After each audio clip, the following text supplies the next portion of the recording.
Aconteceu de novo. Bandidos atacam bancos em 3 cidades do sul de Minas. Foi um barulho e tanto. Foi uma explosão que eu estava dormindo, eu assustei. Deu um pulo da cama.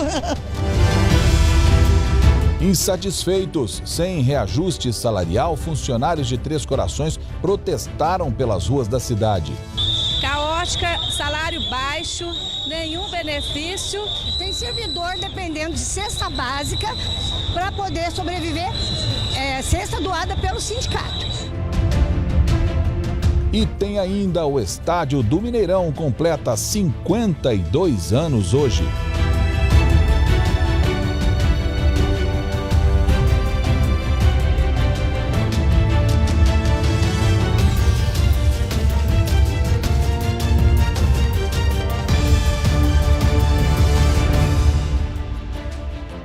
Olá, boa noite para você. A gente começa mais notícias de hoje mostrando a insatisfação dos servidores municipais de Três Corações. Na manhã de hoje, cerca de 250 funcionários fizeram uma manifestação pelas ruas do centro da cidade. Segundo o sindicato da categoria, o processo é contra a falta de reajuste nos salários, o corte do ticket alimentação e o grande número de cargos de confiança na prefeitura.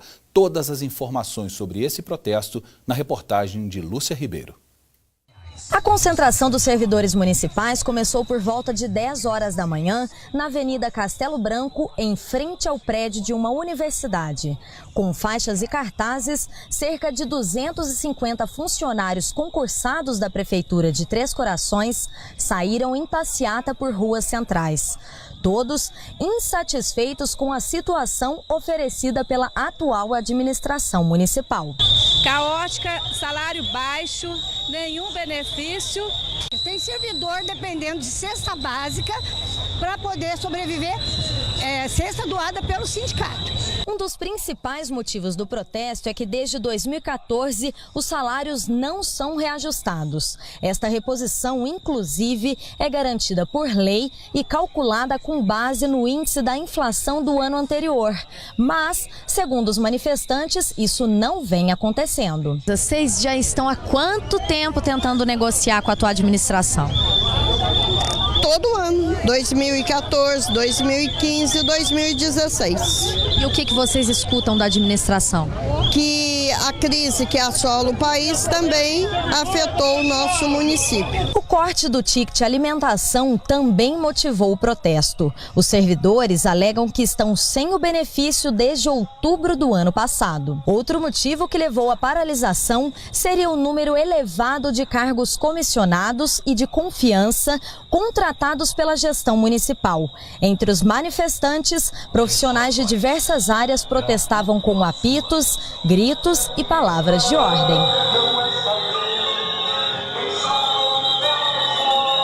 Porque se tem tantos servidores contratados, que dê um jeito nos contratos e resolva a vida de quem realmente faz a cidade. E o apelo foi além do reajuste salarial e da falta do ticket alimentação.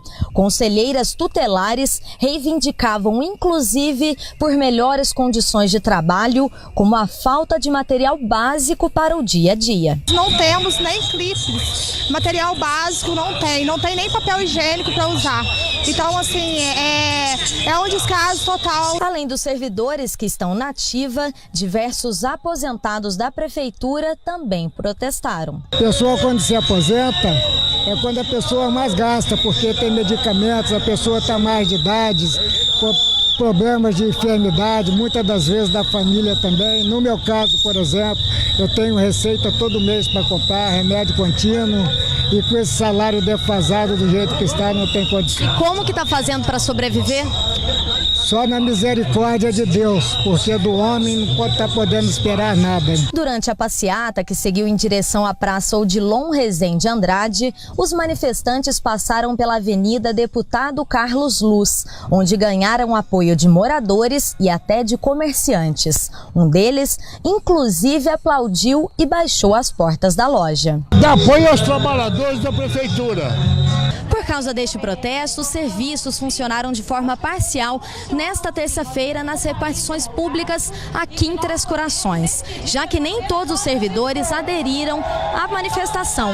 Entretanto, segundo o Sindicato da Classe, nesta quarta-feira, os serviços voltam ao normal na cidade.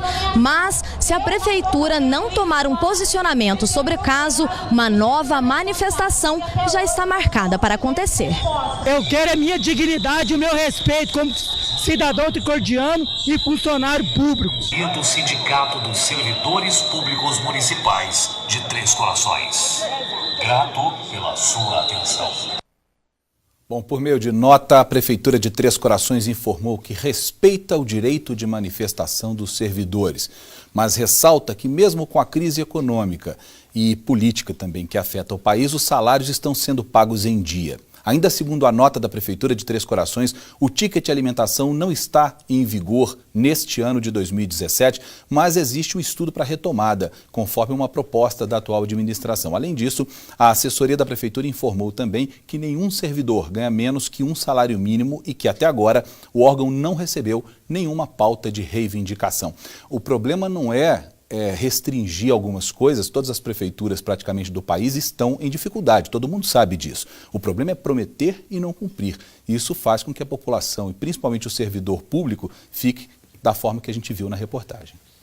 A Prefeitura de Juiz de Fora anunciou medidas para enfrentar a crise fiscal. Hoje, a receita é bem menor que os gastos. A saída encontrada, melhor dizendo, foi um projeto de anistia fiscal que está sendo encaminhado ao Legislativo. Quem tem todos os detalhes é Michele Pacheco. Boa noite, Michele. Boa noite, Luiz Fernando. Boa noite a todos. A Prefeitura de Juiz de Fora reuniu a imprensa hoje para anunciar medidas de enfrentamento da crise fiscal. Em 12 meses, a receita corrente cresceu 6%, enquanto a folha de pagamento ficou 17% maior por conta do plano de cargos e salários. Entre as medidas para aumentar a receita está a anistia fiscal. A dívida ativa hoje está estimada em R$500 milhões. Um projeto de lei vai ser encaminhado para a Câmara Municipal, propondo a anistia. Nós vamos propor essa anistia em relação a multas, a juros, em relação a impostos municipais como IPTU e ISS, para que as pessoas possam, através desse pagamento, reforçar o caixa do nosso município. Como elas fariam para pagar? Nós vamos encaminhar o projeto de lei para a Câmara Municipal. A nossa intenção é ter ou de 3 vezes com 100% de desconto ou em 12 vezes com 50% de desconto, uma anistia de juros e multas para os nossos impostos. E nesse sentido, nós encaminharemos o projeto para a Câmara aprovando o projeto da anistia, nós vamos ter como oferecer essa oportunidade de arrecadação para o município e também de pagamento dos débitos daqueles que têm algum tipo de débito com a Prefeitura de Juiz de Fora. A Prefeitura anunciou também a substituição de 104 trabalhadores com contratos temporários pelo mesmo número de funcionários aprovados em concurso público. Michele Pacheco para o Mais Notícias. O que nós vimos aí na reportagem da Michele Pacheco nada mais é do que um refis trazido para o plano municipal, que é o que o governo federal também está fazendo, tentando renegociar dívidas com tributos para que os empresários consigam pagar e aumente a arrecadação do município. Agora, tanto no caso da Prefeitura de Três Corações, que nós vimos agora há pouco, quanto no caso da Prefeitura de Juiz de Fora, um pouquinho mais de austeridade e de cuidado com a administração e principalmente com os gastos públicos já poderia ser um bom caminho para começar a reduzir essas dívidas que a gente vê por aí nas prefeituras. Hoje é dia da nossa coluna de política e o jornalista Leandro Mazini traz informações sobre os bastidores de Brasília. Hoje nós vamos falar sobre os novos áudios do empresário Joesley Batista da JBS que podem apontar recebimento de propina por parte de ministros do Supremo Tribunal Federal. Aliás, nenhuma novidade, nenhuma surpresa nisso. Confira. Uma bomba com alto poder de destruição em vários poderes caiu em Brasília na segunda-feira e ainda repercute aqui na Procuradoria-Geral da República. Foi lançada por ninguém menos que o PGR Rodrigo Janot. São os novos áudios de Joesley Batista da JBS entregues aqui. Entre eles um áudio de 4 horas que teria sido gravado acidentalmente. Uma conversa entre Joesley e o também delator, seu executivo, Ricardo Saúde. Enfim, Quem serão os ministros do STF supostamente envolvidos em propinas da JBS? Será que Marcelo Miller, o ex-procurador, braço direito de Janot e hoje advogado da JBS, também recebeu propina e colaborou com a JBS na surdina enquanto aqui estava no MPF? Essas são as suspeitas e esse é o grande mistério daqui para frente. Agora, as defesas já estão sendo preparadas. Não sabemos ainda quem são os ministros do STF, mas o caso é muito grave. Na corte lá, onde eu já apurei, os ministros preparam um discurso de que foi conversa de bêbado. Mas às vezes os bêbados contam muitas verdades. Vamos acompanhar. Janot, que um mês passado disse no seminário que enquanto houver bambu, haverá flecha, numa metáfora de que faria mais denúncias contra vários políticos, esqueceu de dizer, ou nem sabia, que daria uma flechada no próprio pé. A justiça está em jogo. Leandro Mazzini, de Brasília.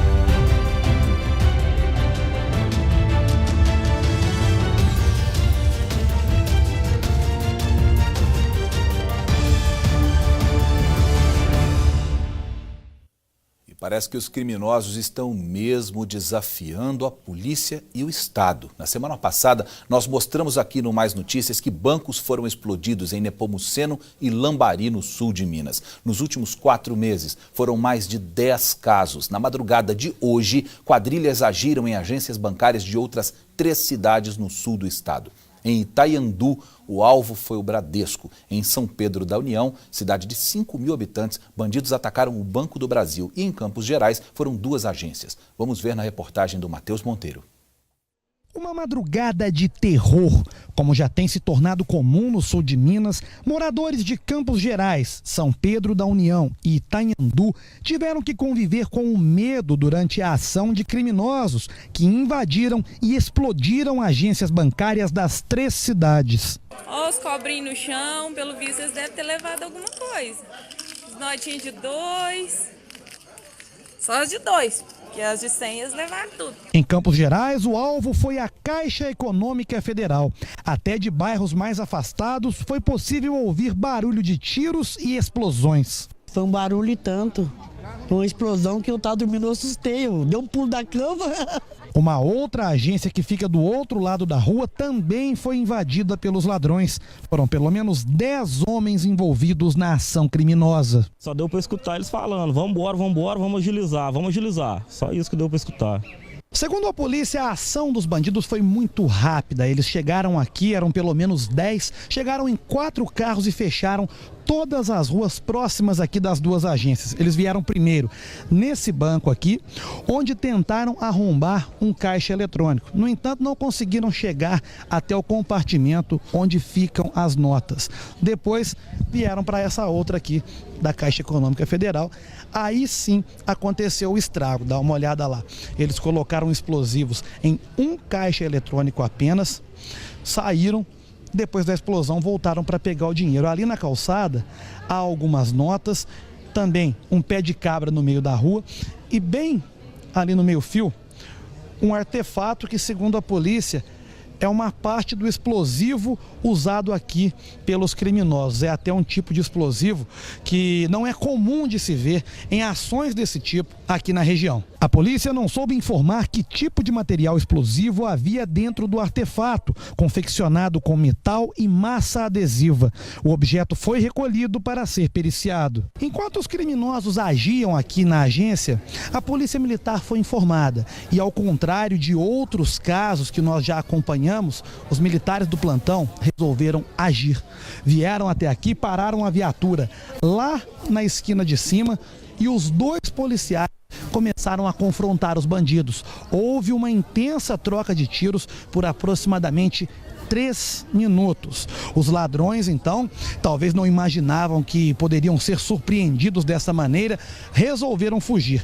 Mesmo armados com espingardas calibre 12 e pistolas, eles voltaram para os carros e fugiram nessa direção aqui, ó, sentido a cidade de Boa Esperança. A empresa responsável pela segurança do local informou à polícia que tanto a cortina de fumaça quanto o dispositivo que mancha as notas em caso de explosão não funcionaram. A agência não informou quanto foi levado. Nos últimos 5 anos, foram pelo menos 8 explosões a caixas eletrônicos em Campos Gerais. A cidade está toda envolvida nisso. Hoje é um dia que ninguém vai trabalhar. Em São Pedro da União, cidade de 5.000 habitantes, vizinha a Guaxupé, os criminosos agiram de forma parecida, mas o alvo foi o cofre da agência. Em torno de 10 elementos. Eles estavam portando fuzil 762, um calibre .12 e uma 380. Eles estouraram a porta principal do Banco do Brasil, né, por meio de disparos, ganharam o cofre onde fica guardado o dinheiro e subtraíram e explodiram a porta do cofre e subtraíram certa quantia em dinheiro, que até o momento não foi divulgado. O outro caso aconteceu em Itanhandu, a pouco mais de 30 quilômetros de São Lourenço. 8 homens armados chegaram por volta de 4 da manhã em um carro, roubaram a caminhonete de um comerciante que estava próximo ao local e explodiram a agência do Banco Bradesco. A agência também não informou a quantia levada. Segundo o comerciante que teve o carro roubado, os ladrões não usavam armas longas. A polícia fez rastreamento no entorno de todas as cidades onde os criminosos agiram, mas até agora nenhum suspeito foi encontrado. A semana passada nós recebemos aqui nos estúdios do Mais Notícias o coronel Giovanni de Souza e Silva, que é comandante da 6ª Região de Polícia Militar, patrulha e é responsável pela segurança em parte da área aqui no sul de Minas. Ele fez o papel dele e disse o que são os números oficiais do governo do estado e da Secretaria de Segurança Pública, que esse tipo de crime, na verdade, está caindo em relação ao que se percebeu no mesmo período do ano passado, os 8, 9 primeiros meses do ano passado. A verdade é isso que a gente está vendo aí. Há um problema e esse problema precisa ser combatido. Houve a promessa de que as instituições estão agindo conjuntamente. Nós vimos aí que houve bancos privados, bancos públicos, bancos federais envolvidos nessas explosões, o que faz com que Polícia Civil, Polícia Militar e Polícia Federal estejam envolvidas nas investigações. A gente espera, mais uma vez, reitera que espera que essas instituições estejam trabalhando juntos para ver se a gente consegue, em um curto ou médio prazo aí, ver esse tipo de crime realmente sendo diminuído aqui, principalmente em cidades menores do estado. Agora você acompanha comigo um giro pelas principais notícias de Belo Horizonte e outras regiões nesta terça-feira. Parte do teto do primeiro andar do Hospital de Clínicas da UFO dilatou e isso gerou maior confusão e tumulto no ambulatório. Segundo a direção do hospital, houve um desprendimento de uma pequena parte do revestimento do piso do segundo andar, provocado pela movimentação da junta de dilatação. Toda a área já foi vistoriada por uma equipe de engenheiros e não há risco de desabamento. De Uberlândia, Túlio Amâncio. 2 homens foram presos com cerca de 18 quilos de maconha no bairro Morada do Vale, em Governador Valadares. A polícia prendeu os criminosos durante um patrulhamento de rotina. Eles estavam em um carro com placas de São Paulo em atitude suspeita. Ao perceberem a aproximação dos policiais, eles estacionaram o carro e seguiram em destinos diferentes. Em seguida, Glauber Augusto, de 30 anos, foi abordado em uma padaria com a chave do veículo. A polícia fez buscas e encontrou 33 barras de maconha pesando aproximadamente 18 quilos e mais 2 celulares. Josiel Vargas da Silva, de 42 anos, estava próximo do local e tentou fugir, mas foi preso. A dupla não contou para a polícia qual seria o destino da droga. De Governador Valadares, Camila Dourado. A Polícia Civil conseguiu prender um casal suspeito de estelionato. Vitor Papini, de 40 anos, e Daniela Papini, de 37, foram presos em casa no bairro Camargos, em Contagem, região metropolitana de BH.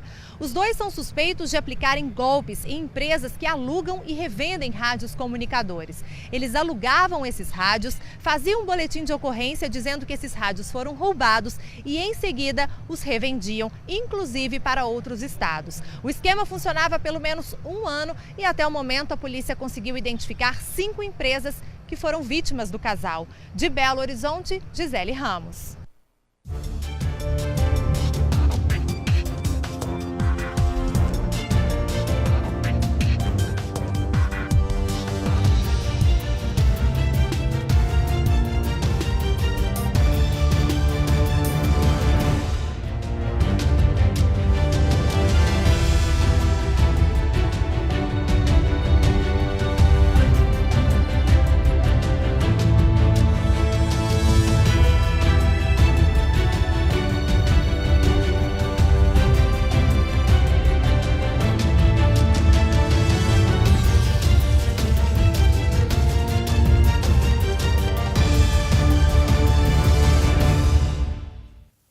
Juiz de Fora recebeu hoje a segunda etapa do primeiro Fórum Técnico Semeando Letras, que discute medidas para estimular a leitura na rede estadual de ensino. O encontro aconteceu no Centro Universitário Estácio, campus Rio Branco, e reuniu profissionais da área de educação. O objetivo do encontro é coletar sugestões da sociedade civil para a elaboração do Plano Estadual do Livro, que vai estabelecer as metas e diretrizes dessa área para os próximos 10 anos.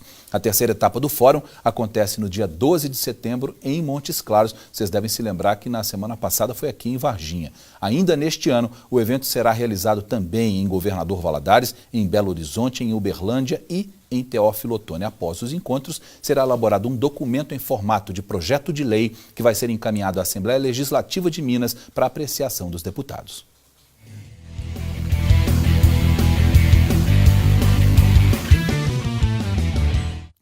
Nós vamos falar agora de futebol. Ontem o Tupi jogou pela Série C. A partida foi em Volta Redonda, no Rio de Janeiro, e os donos da casa abriram 2-0 no primeiro tempo, mas o time de Juiz de Fora reagiu na segunda etapa. Aos 15 minutos, Rafael cabeceou bonito e descontou, e aos 24 minutos o zagueiro Fernando desviou e deixou tudo igual. Volta Redonda 2, Tupi 2. O Galo Carijó já está classificado para as quartas de final da Série C. A seleção brasileira empatou em 1-1 com a Colômbia agora há pouco em Barranquilha, na Colômbia. A partida foi válida pelas eliminatórias da Copa do Mundo da Rússia no ano que vem.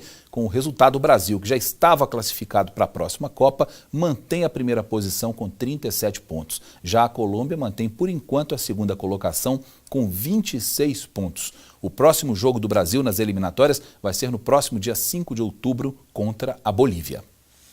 Hoje o Mineirão, principal palco do futebol mineiro, um dos mais importantes estádios do país, o Gigante da Pampulha, comemora 52 anos. Nós vamos relembrar agora alguns grandes momentos desse estádio, tão querido por torcedores mineiros. Veja comigo. Mineirão, palco de ídolos da música mundial. Foi um show que eu fui lá, do Menudo. Nem é da época de vocês. E principalmente de quem jogou por música, como Reinaldo e Tostão. Os dois maiores craques de Atlético e Cruzeiro foram imortalizados hoje na calçada da fama do estádio. Foi no Gigante da Pampulha que os principais clubes do estado cresceram, com conquistas nacionais e internacionais. Cruzeiro e Vila em 97, dos 132 mil pagantes, aquela realmente é um mar, né? Uma China azul. Copa do Brasil de 2014, Atlético e Corinthians, quando o Galo ganhou de 4-1 do Corinthians na virada lá do Atlético na Copa do Brasil, quando o Galo ganhou o título. Eu sou atleticana e o meu pai, ele era cruzeirense doente, então quando eu era criança, ele sempre me levava no Mineirão só para assistir os jogos do Cruzeiro. Então eu tinha que torcer quando o Cruzeiro fazia gol e ficar quieta quando o outro time fazia. Era engraçado demais. Quem já viveu um dia que seja dentro do Mineirão sabe o quanto esses momentos foram inesquecíveis. São 52 anos de vida, cada um deles comemorados com muita emoção. Representa a cidade, né? Tem muito significado aqui em BH. É um estádio bacana, bonito, bom para ir e para se levar a família. Para a gente é um ponto turístico, mas é um local que traz muitas alegrias e boas lembranças, né, para o povo mineiro. Uma coisa importante que tem no Mineirão, com o Museu do Futebol, que foi inaugurado nessa segunda fase do estádio, é um tour que se faz lá dentro, onde se combate os preconceitos no estádio, homofobia, machismo e principalmente o preconceito de raça, o racismo, que é uma coisa que tem que ser banida de uma vez por todas do futebol. É um jeito legal de comemorar esses 52 anos e os próximos 52 também. Não se esqueça que todo o conteúdo do Mais Notícias e da nossa programação você encontra no site redemais.tv.br, também no Facebook Rede Mais HD. Nós ficamos por aqui, o Mais Notícias volta amanhã. Uma boa noite para você.